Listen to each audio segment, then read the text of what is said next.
আমরা দেখি যে অনেকেই হার্টের রোগ এবং হার্টের যে ব্যথা পেন অ্যাঞ্জাইনাল পেন সেটাকে গ্যাস্ট্রিক পেন বলে ভুল করে।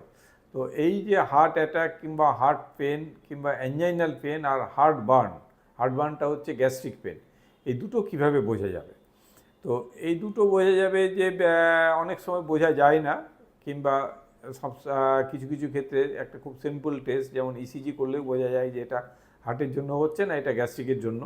অথবা একটা গ্যাসের ওষুধ খেলে যদি কিছুটা কমে তাহলে বোঝা যায় যে এটা গ্যাস্ট্রিকের জন্য।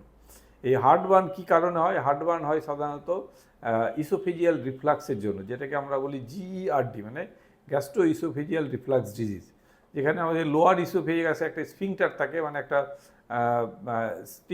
স্ফিংটার যেটাকে বলা হয় টাইটলি আমাদের লোয়ার ইসোফেজিয়াল স্ফিংটার যেটা থাকে, যেটাতে আমাদের গ্যাস্ট্রিক যে জুস মানে গ্যাস্ট্রিকের যে অ্যাসিড, সেই অ্যাসিডটা আমাদের ইসোফেগাসে যাতে না ঢোকে।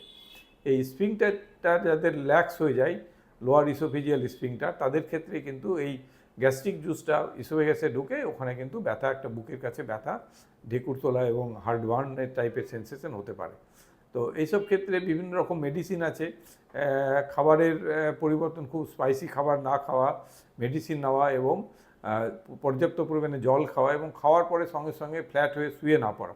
খাওয়ার পরে মিনিমাম আধ ঘন্টা 45 মিনিট দাঁড়িয়ে থাকা, একটু পাইচারি করে তারপরে ঘুমোলে তখন এই হার্টবার্নের সমস্যাটা কমে। এবং হার্টবার্ন এবং হার্ট অ্যাটাক অনেক সময় কনফিউশন হয় যে বুকে ব্যথা হচ্ছে, খাওয়ার পরেই ব্যথা হচ্ছে, সেটা হার্ট অ্যাটাক না হার্টবার্ন কীভাবে বুঝবো? যদি এই বুকে ব্যথার সঙ্গে সোয়েটিং হয়, এটা এক্সারশন করলে বাড়ে, এবং এটা অ্যান্টাসিড কিংবা কোনো রকম কোনো গ্যাসের ওষুধ খেয়েও এটা কমছে না, তাহলে এটা কিন্তু হার্ট অ্যাটাক হতে পারে। আর হার্ট অ্যাটাক হওয়ার আর একটা প্রবাবিলিটি হচ্ছে যে আপনার হার্ট অ্যাটাক হওয়ার সম্ভাবনা কতটা, মানে আপনি মেল, 45 to 50 60 ইয়ার্স বয়স, হাইপার টেনশন আছে, ডায়াবেটিস আছে, স্মোক করেন, তো এইসব family history of heart disease আছে, এইসব ক্ষেত্রে কিন্তু হার্ট অ্যাটাক হওয়ার সম্ভাবনা বেশি।